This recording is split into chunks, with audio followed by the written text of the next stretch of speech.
2장 6절에서 11절까지 말씀.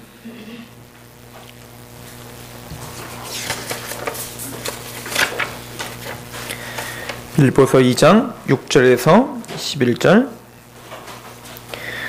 제가 봉독해 드리도록 하겠습니다. 하나님의 음성으로 들으시길 원합니다. 6절입니다. 그는 근본 하나님의 본체시나 하나님과 동등됨을 취할 것으로 여기지 아니하시고 오히려 자기를 비워 종의 형체를 가지사 사람들과 같이 되셨고 사람의 모양으로 나타나사 자기를 낮추시고 죽기까지 복종하셨으니 곧 십자가에 죽으심이라. 이러므로 하나님이 그를 지극히 높여 모든 이름 위에 뛰어난 이름을 주사 하늘에 있는 자들과 땅에 있는 자들과 땅 아래에 있는 자들로 모든 무릎을 예수의 이름에 꿇게 하시고 모든 입으로 예수 그리스도를 주라 시인하여 하나님 아버지께 영광을 돌리게 하셨느니라. 아멘. 잠깐 기도하시도록 하겠습니다. 하나님 아버지, 이 귀한 시간 아버지 하나님, 또 입술이 우둔한 자가 하나님의 말씀을 들고 섭니다. 아버지여, 이 귀한 시간에 하나님의 말씀이 선포될 때에 아버지 하나님, 먼저 저의 마음이 겸손케 될 수 있도록 도와주옵소서. 그리고 우리 듣는 귀들이 하나님의 말씀 앞에 겸손케 될 수 있도록 인도하여 주옵소서. 귀한 시간 아버지의 말씀 앞에 우리가 서서 예수 그리스도가 영화롭게 될 때 우리 마음판에 예수님 우리의 진정한 주님이십니다. 우리의 삶 가운데 주인 되어 주시옵소서라는 고백이 터져 나올 수 있도록 인도하여 주옵소서. 예수 그리스도의 이름으로 감사하며 기도합니다. 아멘. 할렐루야. 네, 반갑습니다. 오늘 저와 여러분들이 봉독한 본문은 우리 기독교 교리에 있어서, 특별히 성경 전체에 있어서 굉장히 중요한 메시지 중에 하나입니다. 물론 어떤 것이 안 중요하겠습니까? 하나님의 말씀 다 중요하겠지만 특별히 오늘 이 말씀은 우리가 정말 깊이 있게 묵상하고 깊이 있게 우리 마음판에 새겨야 될 말씀인 줄 믿습니다. 우리는 빌립보서를 지금 강의하고 있습니다. 빌립보서는 빌립보 교인들이 이제는 하나님의 말씀을 가지고 하나님의 뜻 가운데 예수 그리스도를 믿고 있다라고 하는 하나님의 사람들이 이제 많은 그 빌립보 도시에 있는 고통과 박해와 핍박과 여러 가지 비난들을 받고 있는 상황 가운데 있을 때에 하나님이 사도 바울을 통해서 위로를 주고 또 도전을 주기 위해서 주신 서신서입니다. 그런데 오늘 하나님께서 겸손에 대해서 이야기를 하시는 중에, 바울을 통해서 겸손에 대해서 이야기를 하시는 중에 나보다 남을 더 낮게 여기고 그러기 위해서는 반드시 필요한 게 있는데, 우리가 저번 주에 상고한 것처럼 2장 5절에 있는 말씀, 너희 안에 이 마음을 품으라 곧 그리스도 예수의 마음이다. 예수님을 본받아라. 예수님이 우리의 답이다. 우리가 겸손해져서 우리가 나보다 남을 더 낮게 여기고 우리 공동체가 진정한 하나가 되기 위해선 우리 마음에 예수 그리스도를 마음에 품고 예수 그리스도의 마음을 본받아야 된다라고 성경은 우리에게 선포하고 있었습니다. 그리고는 그 예수 그리스도가 어떤 분이신지를 우리에게 소개를 해줍니다. 6절은 이렇게 이야기를 시작합니다. 그는 근본 하나님의 본체시나, 그는 하나님의 본체셨다. 그는 하나님의 형체셨다. 그는 하나님이셨다는 얘기입니다. 그는 하나님이셨어요. 그런데 하나님과 어떻게 했습니까? 동등됨을 취할 것으로 여기지 아니하셨다. 하나님이셨는데, 그래서 이걸 요한 사도는 요한복음 1장이 뭐라고 합니까? 태초에 말씀이 있었느니라. 이 말씀이 하나님과 함께 계셨으니 이 말씀이 곧 하나님이시니라. 이 말씀으로 말미암아, 그로 말미암아 이 세상이 지은 바 되었다라고 요한복음 1장 1절 2절은 이야기합니다. 그런데 그 태초에 말씀이셨던, 그리고 하나님이셨던 그분이 말씀이 육신을 입고 이 땅 가운데 거하심에 우리가 그 영광을 보니 독생자 영광이여 은혜와 진리가 충만하더라. 그 하나님이셨던 그 예수님이, 하나님의 본체신 그 예수님이 그 하나님과 동등됨을 취할 것으로 여기지 아니하시고, 이 7절에 뭐라고 합니까? 오히려 자기를 비워 종의 형체를 가지사 사람과 같이 되셨다. 우리 이걸 성육신하셨다라고 표현합니다. 하나님이신 분이 자기를 비우셨다. 하나님과 동등됨을 취할 것으로 여기지 않으셨다. 이 얘기는 예수님이 하나님이신 것을 포기하셨다는 얘기가 아니에요. 예수님이 이 땅에 오셨을 때, 그러면 성육신 하셔서 인간으로 이 땅에 살아가실 때 그분은 인간이셨지 하나님이 아니셨다는 말이 아닙니다. 그분은 성육신 하시고 이 땅에 오셨으면서도 불구하고 그분은 100% 하나님이셨습니다. 믿으십니까? 그분은 하나님이십니다.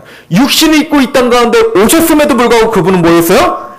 33년 동안도 하나님이십니다. 그러니까 하나님으로서만 하실 수 있는 그 자연 만물을 다스리시고 그 모든 일들을 하시는 겁니다. 그러면 여기서 자기를 비우셨다는 말이 무엇입니까? 하나님이셨다는 것을 포기하신 것이 아니라 하나님의 존귀하심, 하나님의 위엄 있으심, 하나님의 영광 받으심, 이것을 잠깐 내려놓으셨다는 거예요. 그리고 우리와 똑같이 죄의 형체를 띤, 종의 형체를 띤 육체를 입고 이 땅에 오셨다. 여러분들, 이 기독교에서 말하는 이 엄청난 진술은, 이 말을 들었을 때 우리는 땅을 치고 가슴을 치며 하나님께 감사하는 그 복받치는 마음이 우리 안에 있으셔야 됩니다. 제가 지금 이렇게 설교하는 중에서도 이 말씀을 읽으실 때 우리는 하나님 앞에 말할 수 없는 찬양이 터져 나와야 됩니다. 제가 복음을 전할 때 꼭 이런 이야기를 합니다. 여러분들, 어떤 지렁이가 있습니다. 지렁이가 있는데, 보기에도 흉측한 지렁이가 있는데 그 지렁이가 너무너무 아파하는 겁니다. 너무너무 아파해서 도대체 말이 안 통하는 거예요. 내가 너를 도와주겠다라고 아무리 지렁이한테 이야기를 해도 지렁이는 도대체 우리 인간 말을 듣지를 못합니다. 도대체가 의사소통이 되질 않고 내가 어떤 마음으로 지렁이를 사랑하고 있는지를 도저히 알 길이 없어서 결정을 합니다. 내가 지렁이가 돼야지. 난 지렁이 모습으로 가서 지렁이가 돼야지. 근데 이 지렁이를 살릴 수 있는 길은, 내가 지렁이를 위해서 대신 죽어야겠구나. 이 흉측한 이 지렁이를 위해서 내가 대신 죽고 이 지렁이를 대신 살려줘야지. 말이 됩니까? 제가 지금 이야기하고 있는 이 예화가 여러분들 이성적으로 이게 말이 됩니까? 너무 어거지스러운 얘기 아닙니까? 너무 극단적인 얘기 아닙니까? 그런데 지렁이와 우리 인간과의 이 거리보다도 거룩하신 하나님과 우리와의 거리는 더 멉니다. 에레미야서 17장 9절은 이렇게 말합니다. 만물보다 심히 부패한 것이 사람의 마음이라. 지렁이도 만물입니다. 그러나 그 만물보다도 심히 부패한 게 뭐라고요? 사람의 마음이라. 지극히 거룩하신 분이 누구십니까? 하나님이십니다. 즉 사람과 지렁이의 관계보다도 더 넓고 더 긴 그 여정이 뭡니까? 하나님과 만물보다 심히 부패한 사람이에요. 하나님은 지극히 거룩하신 분이고 사람은 만물보다 심히 부패한 존재입니다. 그런데 그 하나님이 우리를 살려주시기 위해서 육체를 입고 이 땅 가운데 오셔서 죽기까지 복종하셨다. 이거는 있을 수도 없는 일입니다. 그런데 우리 기독교가 믿는 그 하나님, 예수님은 바로 이런 분이시라는 거예요.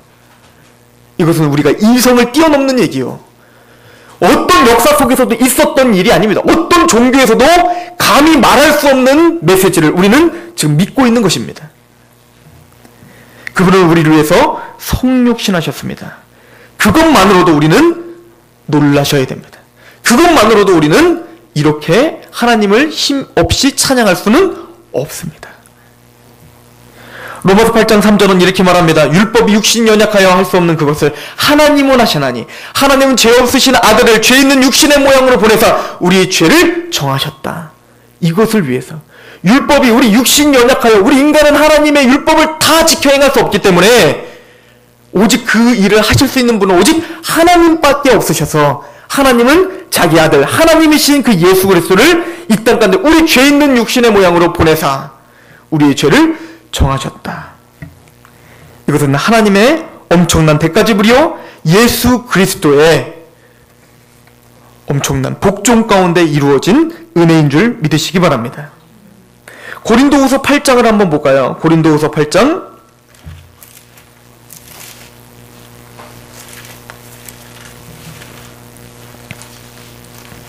고린도후서 8장 9절입니다.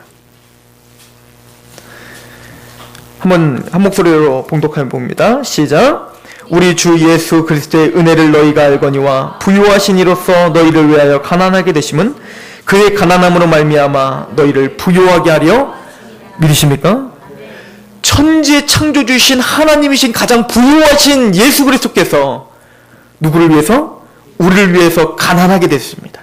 가장 비천하게 태어나셨습니다. 태어나실 그 장소 하나 없어서 우리는 집이 있지만 예수님은 뭡니까? 머리둘 집이 없으시게 태어나셨습니다. 그 이유는 뭐라고요? 만물보다 심히 부패한 우리들을 부욕케 하시기 위하심입니다. 바로 성육신은 바로 하나님이 동등됨을 취할 걸로 여기지 아니하시고 우리 가운데 성육신하셨다는 것은 철저하게 우리를 위하신 것이요.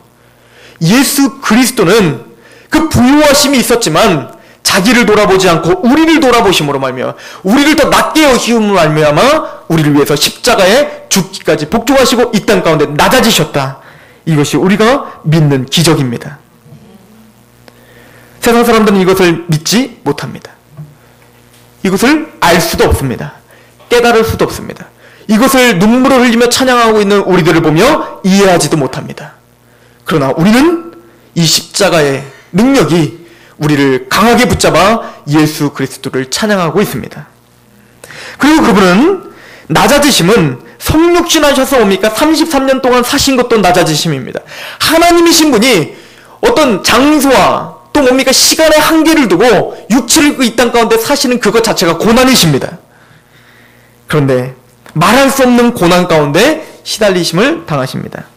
특별히 마태복음 4장 1절부터 11절까지는 여러분들이 잘 아시는 것처럼 예수님께서 시험을 당하시는 이야기가 나옵니다. 여러분들 마태복음은 누구를 위해서 쓴 예수님에 대한 소개입니까? 유대인이죠. 유대인들은 그 당시에 구약에 대해서 정통했습니다. 많은 사람들은 구약을 어렸을 때부터 배웠기 때문에 구약의 메시지를 잘 알고 있었습니다. 특별히 구약의 메시지의 가장 핵심적인 역사, 사건이 무엇입니까? 바로 출애굽의 사건이에요. 출애굽의 사건을 한번 잘 기억해 보십시오. 아브라함을 하나님이 부르셔서 어디로 부르셨습니까? 가나안 땅에 부르셨습니다. 그 약속의 땅 가나안 땅에 부르셔서 그 하나님은 400년 후에 네가 이 땅을 취할 것이다 라고 약속을 하십니다. 그래서 그 가나안 뭡니까? 요셉을 먼저 보내시고 그리고 그 가뭄을 먼저 피하게 하시기 위해서 이스라엘 백성들을 어디로 인도하십니까? 애굽으로 인도하십니다. 그리고 우리가 잘 아는 것처럼 애굽에 있다가 종되었던 그 400년 동안 종되었던 그들을 430년 동안 종되었던 그들을 한 목자 누굽니까? 모세를 통해서 뭡니까? 홍해를 건너는 기적을 보이십니다. 하나님의 구원이죠. 그 구원을 베푸신 후에 어디로 이끄십니까? 광야로 이끄십니다. 광야에서 40년 동안 이스라엘은 뭘 당합니까? 시험을 받습니다. 누구에게? 하나님께 시험을 받습니다. 이거는 굉장히 중대한 사건이죠. 이스라엘의 역사에 있어서 가장 중요한 사건입니다. 그런데 마태복음을 여러분들이 한번 잘 읽어보십시오. 마태복음 1장은 예수 그리스도께서 어디에 계신 것을 기록하냐면 예수 그리스도께서 바로 가나안 땅에 있음을 기록합니다. 그분이 태어나셨습니다. 약속의 땅, 그 하나님의 그 땅에서 태어나십니다. 그리고는 마태복음 2장에는 그 예수님이 어디를 잠깐 가십니까? 애굽에 가십니다. 누구처럼? 예전에 우리 이스라엘의 조상들처럼 가나안 땅에 있다가 어디를 갑니까? 애굽을 잠깐 가십니다. 그리고는 출애굽을 통해서 어떻게 합니까? 홍해를 건너고 그런 것처럼 예수님은 마태복음 3장에 세례를 받으십니다. 물 세례를 세례요한에게 받으십니다. 그리고는 어디로 갑니까? 40년 동안 광야를 지나시는 것처럼 마태복음 4장에는 광야에서 뭘 받으십니까? 시험을 받으십니다. 지금 무엇을 말하고 있죠? 예수님은 지금 이스라엘 백성들의 그 여정을 지금 살고 계시다. 너희들, 이스라엘 백성들아, 너희들의 그 여정을 예수님도 바로 똑같이 살고 계신다. 근데 다른 점이 하나 있습니다. 이스라엘 백성들은 40년 광야 동안에 어떻게 철저하게 실패했습니다. 하나님의 말씀을 철저하게 어겼습니다. 원망했습니다. 그 이스라엘의 그 하나님의 말씀의 철저한 실패가 단순히 이스라엘의 문제인가요? 누구의 문제입니까? 나의 문제예요. 오늘날 살고 있는 저와 여러분들의 문제 아닙니까? 우린 철저하게 하나님의 말씀 앞에 또 실패하고 또 실패하지 않습니까? 그런데 예수님은 그 광야 40일 동안에 금식을 하시고 거기서 세 가지 시험을 받습니다. 첫 번째, 돌을 떡덩이로 만들어서 먹어라. 근데 그때 뭐라고 합니까? 떡으로만 사는 것이 아니요, 하나님의 입에서 나오는 말씀으로 산다. 하나님의 말씀으로 어떻게 합니까? 그 시험을 이기십니다. 두 번째 시험이 닥칩니다. 그 두 번째 시험은 무엇입니까? 뛰어내리라. 즉 무엇입니까? 네가 하나님의 아들이면 천사들이 너를 받쳐줄 것이다. 이것은 무엇입니까? 뭔가 네가 슈퍼스타가 되라는 거야. 너는 하나님의 아들이라면 한번 좀 드러내보라는 거야. 기적을 한번 베풀어보라는 겁니다. 그때 뭐라고 합니까? 주 여호와를 시험하지 말라. 그 말씀으로 승리하십니다. 세 번째 시험이 무엇입니까? 한 번만 나에게 절하라. 그럼 내가 이 모든 천하 만물을 봐라. 이 모든 것이 다 내 것이다. 그것을 내가 너에게 주겠다. 뭐하러 십자가 그 고통을 당하냐? 한 방에 나에게 한 번만 절하면 이 모든 걸 줄 텐데. 이 세 가지 시험을 다 하나님의 말씀으로 승리하시는데 그 승리하시는 말씀이 어딘지 아십니까? 다 신명기입니다. 무슨 얘기죠? 하나님의 신명기서, 즉 광야 40년 동안 하나님의 말씀을 통해서 실패했던 그 말씀을 들고 예수님은 어떻게 하신 거예요? 승리하시는 겁니다. 그 세 가지 시험은 떡덩어리를 돌덩어리로 만들어라. 아니, 돌덩어리를 떡덩어리로 만들어라. 이것은 무엇입니까? 육신의 정욕입니다. 우리를 지금 쥐어짜고 있는 육신의 정욕을 시험하고 있는데 그것을 말씀으로 승리하셨다는 거예요. 우리도 얼마나 많이 육신의 정욕 때문에 많이 넘어집니까? 게으름, 또 어떤 성적인 욕구, 여러 가지 내가 먹고 사는 것, 이것 때문에 얼마나 많이 하나님의 말씀을 포기하며 삽니까? 두 번째, 천하만국을 보여준 것이 무엇입니까? 안목의 정욕입니다. 얼마나 우리가 많은 것들 보는 것 때문에 우리가 유혹을 당합니까? 세 번째, 뛰어내리라. 이생의 자랑. 요한일서에 있는 이 세 가지, 우리의 죄성 세 가지를 지금 예수님은 다 시험을 받으셨고 이것을 다 어떻게 하셨다는 거예요? 승리하셨다. 그런데 이건 더 나아가서 이것은 첫 번째 사람 아담이 시험을 받았던 세 가지였죠. 이스라엘이 시험을 받았을 뿐 아니라 아담이 시험을 받았던 그 내용이었습니다. 즉 먹음직하고 육신의 정욕, 보암직하고 안목의 정욕, 하나님같이 되리라. 뭡니까? 이생의 자랑. 태초에 아담, 그 죄를 지었던 아담 때부터 이스라엘을 거쳐 우리까지 다 우리는 거기에 실패하고 있는 자들입니다. 그런데 오직 누가? 예수님께서 우리와 동일한 삶을 동일하게 걸으시고 우리 육체를 입으시고 동일한 광야 가운데 광야 같은 인생길을 스스로 걸으신 거예요. 그리고는 우리와 다르게 예수님은 어떻게 하십니까? 승리하셨다. 이것이 마태복음이 우리에게 선포하시는 메시지입니다. 하나님은, 예수님은 단순히 승리해라 우리에게 말씀하시고 승리해 복종해라고 말하는 게 아니라 예수님 스스로가 먼저 복종하시는 겁니다. 우리와 동일한 그 고통과 그 시험 가운데 스스로를, 자기 몸을 던지신 거예요. 이런 분이 어디 있습니까? 이런 신이 어디 있습니까? 이런 하나님이 어디 있습니까? 그런데 우리가 믿는 하나님이 바로 이런 분이십니다. 그리고는 십자가에 죽기까지 복종하셨다. 마태복음 3장 15절은 예수님께서 세례 요한에게 세례를 받으실 때에 세례 요한이 깜짝 놀랍니다. 아니 왜 나에게 세례를 받으십니까? 당신은 힘들매도 풀기도 나는 힘든 예수님께서 어떻게 나에게 세례를 받으십니까? 그때 예수님이 뭐라고 하십니까? 냅둬라. 모든 의를 이루어야 된다. 나에게 세례를 줘라. 막지 마라. 이 얘기는 뭐죠? 세례를 받으시고 죽는 것처럼 자기가 죽으러 왔다는 거예요. 자기가 세례를 받고 자기가 죽음으로 말미암아 하나님의 모든 의가 이루어질 것이다. 이게 어디서 완성이 됩니까? 십자가에서. 그래서 십자가 사건에서 뭐라고 하십니까? 내가 다 이루었다. 하나님의 모든 의가 십자가에서 이루어진 줄로 믿으시기 바랍니다. 왜요?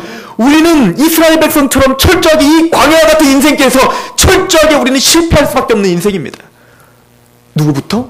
아담부터 우리까지. 전부 다. 이스라엘 백성까지요. 우린 때로는 이런 이스라엘 열정이 있을 수가 있어요.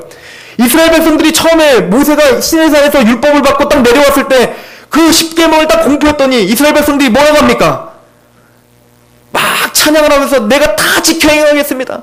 모든 걸, 그 감격 가운데 내가 율법을 다 지켜 행하겠다고, 하나님 말씀을 다 지켜 행하겠다는 그 열심과 열정, 그게 거짓이었습니까? 아니요, 진심이었어요. 그렇게 하고 싶었어요. 그런데 몇 걸음 가지도 못해서 하나님을 원망하는 죄를 짓기 시작하는 것, 이것이 우리라는 거예요. 이것이 이스라엘이라는 거예요. 이게 아담이라는 거예요. 이게 아담의 후손인 우리라는 것입니다. 우리는 철저히 그 시험에서 이길 수 없기에 하나님이신 그분이 이 땅에 육신을 입고 오셨다. 기적입니다. 이건 단순히 예수님이 십자가의 목걸이를 달고 다니는 것으로 우리가 이 감사를 표명하는 것이 아니에요. 단순히 십자가 찬양합니다라는 입술의 고백으로 하나님께 이 감사를 올려드릴 정도가 아닙니다. 우리 전 삶이, 우리 전 생각이 그 십자가의 사건이 어떤 것인지를, 내가 받아야 될 그 저주를 예수님께서 대신 담당하셨다는 것으로 우리의 전 삶이 요동을 쳐야 됩니다. 나무에 달린 자마다 다 저주를 받은 자라. 근데 우리가 나무에 달려야 되는 대신 주님께서 나무에 달리셨다. 이 십자가의 낮아지심, 이것이 우리를 구원시켰다. 그런데 이렇게 낮아지시는 거로 끝나는 게 아닙니다. 이 고통으로 끝난 게 아닙니다. 9절 말씀 같이 한번 읽어봅니다. 시작. 이러므로 하나님이 그를 지극히 높여 모든 이름 위에 뛰어난 이름을 주사, 이름으로, 십자가를 지심으로, 이름으로 그걸로 끝나는 것이 아니라, 그러나 예수님은 어떻게 하십니까? 승리하십니다.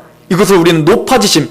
지금 제가 설교하는 내용은 다 사도신경이에요. 우리가 사도신경을 외우는 그 내용입니다.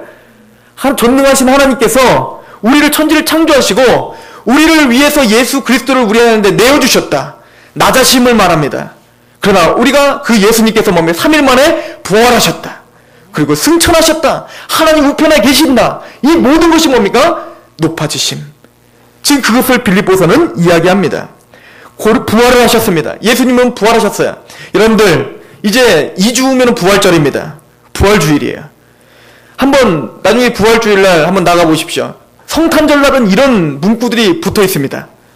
예수님의 예수님의 탄생을 축하드립니다. 예수님의 탄생을 경축합니다. 조계종. 서울에서 굉장히 흔하게 볼 수 있는 문구들입니다. 그러나 절대 예수님의 부활을 축하드립니다. 조계종. 이런 글자는 쳐다볼 수 없습니다. 왜요? 예수님이 부활하셨다는 건 하나님 되심을 인정하는 거기 때문에 그렇습니다. 불교나 많은 사람들이 예수님을 인정합니다. 예수님을 찬양합니다. 예수님을 그런데 성자 가운데 우리는 인정합니다. 그는 참 놀라운 선생이었습니다. 그분의 말씀을 따라야 됩니다라고 하는 말에 미혹되지 마십시오. 우리는 예수님을 하나님이라고 믿지 않으면서도 예수님을 찬양한다고 말하는 사람들을 허다하게 볼 수 있습니다. 예수님을 하나님으로 믿지 않고도 예수님의 찬양하면서 눈물을 흘리는 사람들을 허다하게 볼 수 있습니다. 여호와 증인이 그렇고 신천지가 그렇고 그 많은 이단자들이 아니요. 우리 교회 안에도 예수님이 하나님 되심을 모르는 사람도 너무나 많은 거예요. 그러나 예수님은 부활하셨습니다.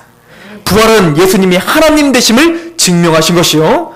또 하나는 부활은 로마서 4장 25절에 예수는 우리가 범죄한 것 때문에 내어줌이 되고, 예수님이 우리의 범죄한 것, 죄 때문에 십자가에 내어줌이 되고, 또한 우리를 의롭다 하시기 위하여 살아나셨느니라. 예수님의 부활은 우리가 의롭게 되고 우리가 구원받은, 시험에서 계속 넘어지는 우리들인데 예수님이 우리를 대신하여 시험을 당하시고 예수님이 우리를 위해서 십자가 달리심으로 내 저주를 예수님이 담당하시고 부활하심으로 말미암아 우리를 의롭다 하심을 확정해 줬는 줄 믿으시기 바랍니다. 그리고 그 예수님은 승천하셨어요. 그리고 하나님 우편에 앉아 계십니다. 우리 히브리서 1장을 가볼까요?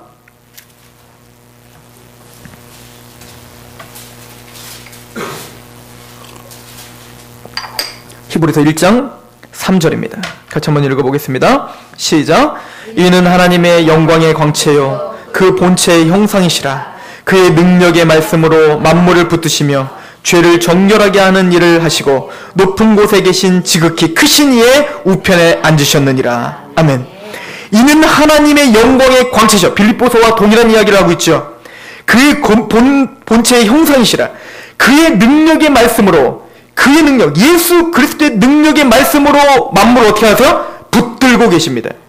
우리가 이렇게 숨쉬고 사는 것 누구 때문에요? 예수 그리스도 때문인 줄 믿으시기 바랍니다. 그리고는 우리의 죄를 어떻게 하십니까? 정결하게 하시는 일을 하시고, 이게 뭡니까? 낮아지셔서 십자가에 죽기까지 복종하신 것, 이것이 우리의 죄를 정결케 하신 일이다. 그리고 어떻게 하셨습니까? 높은 곳에 계신 지극히 크신 이의 우편에 앉아 계십니다. 그런데 단순히 그냥 앉아 계시는 게 아니에요. 6절 말씀 한번 읽어볼까요? 6절 시작. 또 그가 마다들을 이끌어 세상에 다시 들어오게 하실 때에 하나님의 모든 천사들은 그에게 경배할지어다. 아멘. 무슨 얘기입니까? 그 예수님은 모든 천사들도 누구에게 경배를 해야 돼요?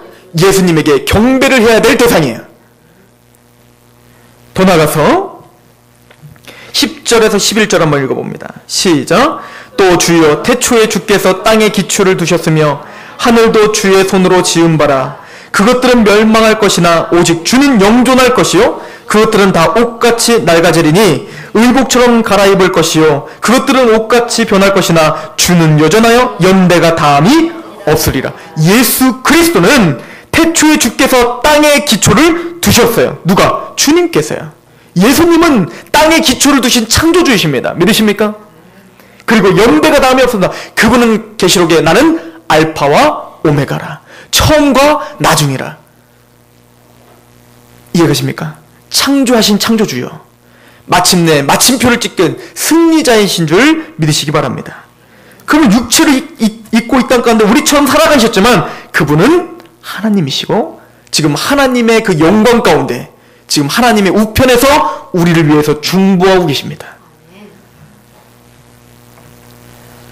그리고는 높아지심의 가장 극치를 우리는 재림이라고 말합니다. 그분이 이 땅에 어떻게 하실 겁니까? 다시 오실 것입니다. 반드시 다시 오실 것입니다.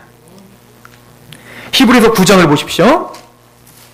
9장 28절.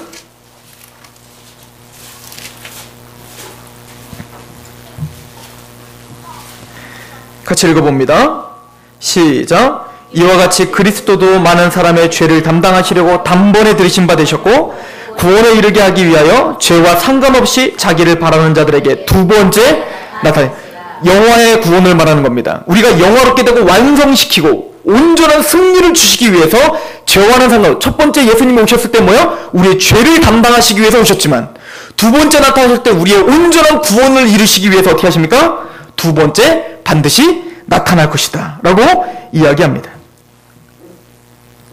데살로니가서 2장 8절과 12절에는 그는 심판주로 올 거라고 이야기를 합니다. 심판주로 올 때 지금은 예수님이 고통 가운데 오셨다가 부활 승천하시고 그래서 우리는 믿고 그것을 선포할 때에 많은 사람들은 그것을 어떻게 합니까? 비웃습니다.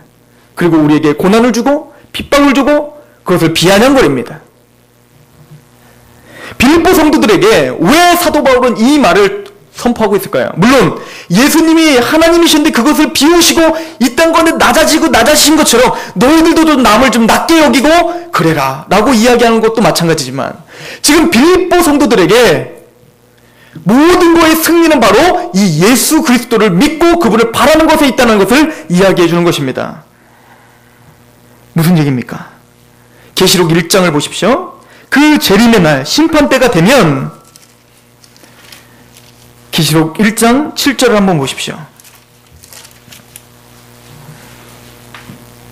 같이 읽습니다. 시작. 볼저다 그가 구름을 타고 오시리라. 각 사람의 눈이 그를 보겠고 그를 찌른 자도 볼 것이요 땅에 있는 모든 족속이 그로 말미암아 애곡하리니 그러하리라. 아멘. 찌른 자들도 볼 것입니다. 고난을 주는 자들도 예수 그리스도를 믿고 있다고 해서 우리를 비아냥거리는 그 사람들도 예수님의 재림을 반드시 보게 될 것입니다. 그리고는 계시록 5장 12절 14절에는 찬송과 존귀와 영광과 권능을 세세토록 누구에게? 하나님의 어린 양에게 돌릴지어다. 하나님 앞에 모든 무릎이 꿇어지게 될 것입니다. 그분은 만왕의 왕이요 만주의 주이십니다. 우리 한 구절만 찾아봅시다. 디모데전서 6장을 보시면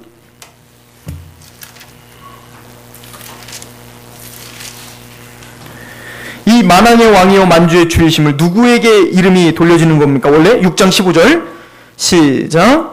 기약이 이르면 하나님이 그의 나타나심을 보이시리니 하나님은 복되시고 유일하신 주권자이시며 만왕의 왕이시며 이건 누구의 이름입니까? 하나님의 이름이에요. 하나님은 유일하신 주권자이시고 만왕의 왕이요 만주의 주라는 이름을 누구만 받아야 돼요? 하나님만 받아야 돼요. 이 만왕의 왕 만주의 주라는 이름은 하나님만 받으실 이름입니다. 그런데 계시록은 이 이름이 누구에게 돌려집니까? 계시록 1 다시 가보십시오. 계시록 19장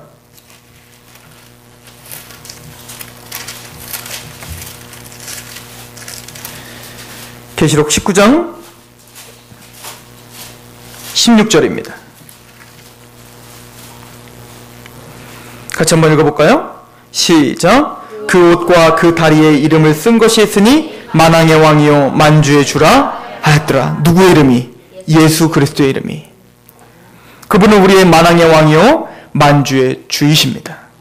그래서 빌립보서에 뭐라고 합니까? 주라 시인하게 하셨다.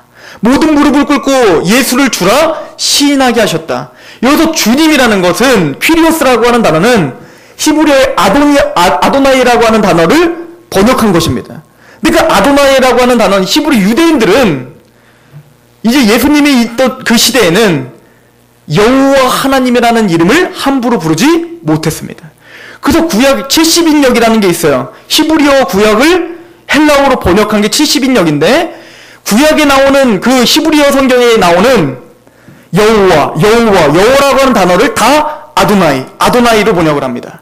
왜요? 여호와라는 이름을 함부로 입 밖으로 내지를 못하는 겁니다. 무슨 얘기죠? 구약에 나오는 그 여호와라고 하는 이름이 신약에는 뭐로 쓰여져 있다고요? 아도나이. 이거를 헬라어로 번역하면 퀴리오스, 즉 주님이라는 뜻이에요. 그래서 예수님에게 주님이라고 말하는 것은 단순히 나의 주인입니다 이런 뜻보다도 하나님, 여호와 이런 뜻입니다. 그래서 예를 들어서 이사야서에 보면 여호와의 길을 평탄케 하라 라고 선포된 글을 그대로 마태복음 인용하면서 뭐라고 합니까? 주의 길을 평탄케 하라. 이 주님은 누구십니까? 예수님. 예수님이 누구라는 거예요? 여호와라는 것입니다. 즉 우리가 예수님을 하나님, 여호와라고 고백하는 것은, 즉 주님이라고 고백하는 것은 그분은 나의 뭐를 믿는 것입니까? 하나님, 만왕의 왕이요 만주의 주 여호와입니다 라고 고백하는 거예요. 그래서 이것은 성령으로 말미암지 않고는 예수를 주라 시인할 수 없다는 거예요. 예수님을 한 명의 선생이라고 우리는 고백할 수 있어요. 예수님을 나는 그분을 따르는 주님입니다. 나는 주인입니다. 그분은 나의 그냥 선생입니다. 그 말씀을 나는 따르는 제자입니다. 이렇게만 말할 수 있지만 그분은 나의 여호와십니다. 그분은 나의 하나님이십니다. 그분은 만왕의 왕이요 만주의 주님이십니다 라고 고백은 성령님께서만 해주시는 겁니다. 구원받은 우리들만이 고백할 수 있는 고백이라고 성경은 이야기해 줍니다. 제가 왜 장황하게 이 예수님에 대해서 이야기를 합니까? 여러분들은 주 예수 그리스도께 무릎을 꿇으셨습니까? 주 예수 그리스도를 나의 주님입니다. 나의 여호와입니다. 나의 만왕의 왕입니다 라고 고백하고 계십니까? 제가 한동안은 명성황후 시해 사건, 일본이 시해하는 그 장면에 너무 관심이 가져져서 한 몇 달 동안을 그거에 관련된 책을 사서 보고 또 역사책을 보고 그거에 관련된 다큐멘터리를 다 보고 그랬던 적이 있었어요. 지금도 막 그거에 대한 관심이 아직도 있어요. 더 연구하고 싶은 관심이 있어요. 그런데 제가 그때 어떤 장면을 봤냐면 처음에 이제 일본 총독으로 왔던 이제 데오라치를 비롯한 그 일본의 그 총독들, 그 우리나라를 지배했던 그 총독들이요. 특별히 미우라가라고 하는 그 총독이 그 명성황후를 시하거든요. 이건 말도 안 되는 거죠. 우리나라의 국무를 살해한 거잖아요. 그것도 지네 마음대로. 우리 군인들은 아무것도 하지 못하고. 야, 그걸 볼 때 정말 눈물이 날 정도로 화가 나고 슬프고 그러더라고요. 그런데 그 미우라가 어땠는지 아십니까? 그 고종황제의 아내를 살해하고 어떻게 보면 우리나라를 능멸한 거 아니에요. 그렇지, 우리나라를 능멸하고 고종황제를 능멸해놓고는 다음날 뻔뻔하게 아련을 합니다. 고종황제를. 그러니까 고종황제는 너무 겁이 난 거예요. 겁이 나서 아련하고 있는데 그 말하는데 계속 꼬박꼬박 폐하 왕 고종황제시여 폐하시여. 이해가세요? 입술의 고백은 폐하라고 말하고 있지만 그 마음은 철저하게 고종황제를 능멸하고 있었고 우리나라를 능멸하고 있었다는 거예요. 전 그걸 볼 때 제가 너무 큰 회개를 했습니다. 이 모습이 내 모습은 아닌가? 내가 하나님을 주님이라고, 예수님을 나의 주님이라고, 폐하라고, 만왕의 왕이요 만주의 주라고 시인하고 고백하고 무릎을 꿇었다고 말을 하고 있으면서도 내가 가당치 않게 하나님의 나라를 능멸하고 하나님을 능멸하고 있는 건 아닌가? 내 삶은 하나님의 계획과는 전혀 상관없이 살면서 하나님을 내가 꼭 종부르듯이 내가 필요한 곳을 할 때만 하나님을 외치고 그 하나님의 하나님 되심, 예수님의 예수님 되심, 하나님 만왕의 왕 되심, 이것들에 대해서 능멸하고 예배를 능멸하고 하나님의 구원시켜 주심을 능멸하고 있지 않은가? 이해가십니까? 사도 바울은 빌립보 성도에게 왜 굳이 이 하나님의 이 중단 교리를 장황하게 설명해야 됩니까? 아니요, 설명해야 됩니다. 우리의 삶의 중심이 예수님이 되어야 된다. 우리의 삶의 뜻이, 우리의 삶의 계획이 예수님을 빼놓고는 설명할 수 없게 돼야 된다. 왜요? 내가 만약에 구원을 받고 예수님을 만왕의 왕이요, 만주의 주요, 나의 주님이라고 고백하고 있다면 예수님이 우리의 삶의 계획의 중심에 있어야 된다. 사도 바울은 이것을 우리에게 설명하고 있는 것입니다. 예수를 주라 시인하고 계십니까? 그렇다면 이 진리가 우리에게 어떤 의미가 있습니까? 내가 지금 직장을 잡으려고 하는 데에, 내 자녀를 교육하는 데 있어서, 또 내가 일주일을 이제 살아갈 때, 또 오늘 하루를 계획할 때 예수님이 주님이라는 것이 나에게 어떤 의미가 있습니까? 우리는 진지하게 스스로 물어보셔야 됩니다. 그러나 그분은 만왕의 왕이요 만주의 주로 우리를 억압하시는 왕이 아니십니다. 성경은 그분은 우리를 채우라 하시는 분이다, 이렇게 이야기를 합니다. 히브리서 4장은 말합니다. 우리에겐 대제사장이 있습니다. 그 대제사장은 우리에게 채우라 하실 분이 아니다, 채우라 하시지 못하시는 분이 아니시다. 그분은 우리와 똑같이 뭐요? 아까도 말했던 것처럼 우리의 모습처럼 우리의 인생을 똑같이 걸어가고 살아가셨던 분이에요.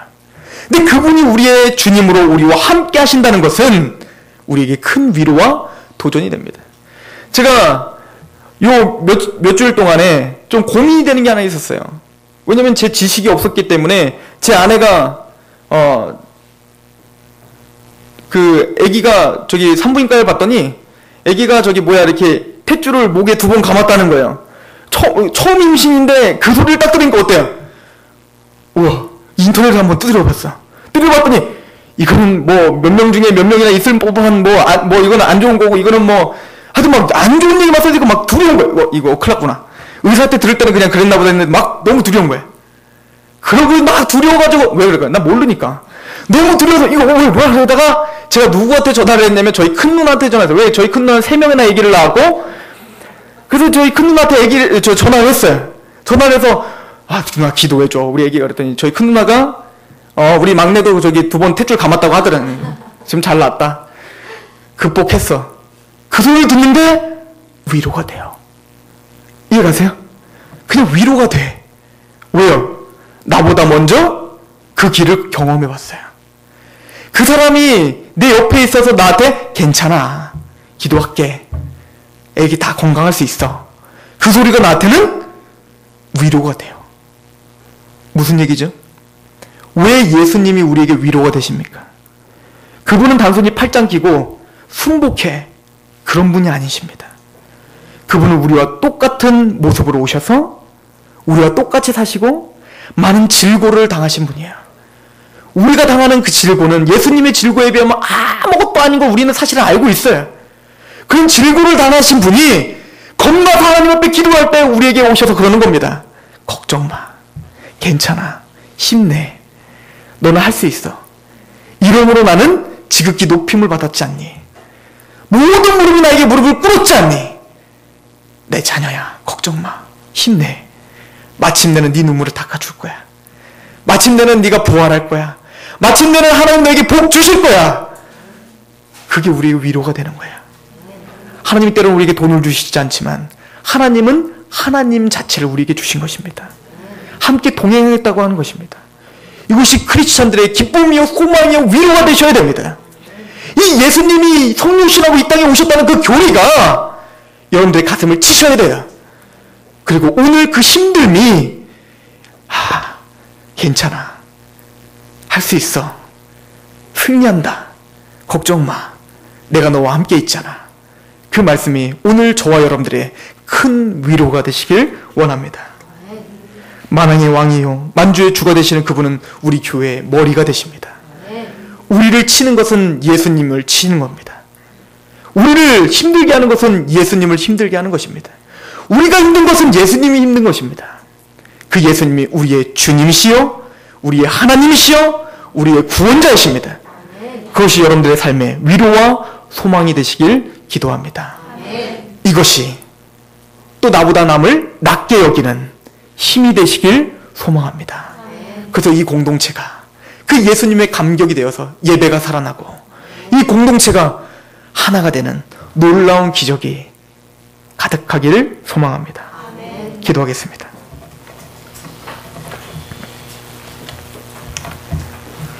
주 앞에서 낮추라. 그리하면 주께서 너를 높이시리라. 하나님, 이 약속의 말씀이 공허한 말씀이 아닌 줄 우리 믿습니다. 광야와 같이 험난하고 불확실한 미래와 삶의 힘든 가운데 죄의 강한 유혹 때문에 계속 넘어져서 때로는 자책할 수밖에 없는 우리 마음 가운데 우리를 외롭게 두시지 않고 그 모든 질고를 먼저 담당하시고 승리하신 그 하나님이신 예수님께서 우리에게 복 주시고 우리와 함께 하시고 힘내라고 말씀하시기에 우리는 감히 소망을 갖습니다. 하나님, 우리 귀한 하나님의 성도님들 개인적인 삶의 그 고단함이 있더라도 만왕의 왕이시오 만주의 주가 되시는 그 예수님 앞에 무릎을 꿇게 하시고 그분의 위로하심으로 말미암아 오늘 하루의 삶에 다시 한번 힘을 갖고 다시 한번 하나님의 말씀 앞에 복종할 수 있도록 인도하여 주시옵소서. 또한 우리가 주님이라고 고백하는 그 주님이라는 고백이 공허한 외침과 하나님의 나라를 능멸하는 고백이 아니라 정말 우리 마음판에 하나님의 나라가 이루어지게 하여 주시고 예수님을 우리의 주님으로 철저하게 모시는 하나님의 사람으로 인도하여 주옵소서. 착한 일을 시작하신 이가 예수 그리스도의 날까지 이루실 줄로 믿습니다. 예수님의 이름으로 감사하며 기도합니다. 아멘. 그 예수님의 이름을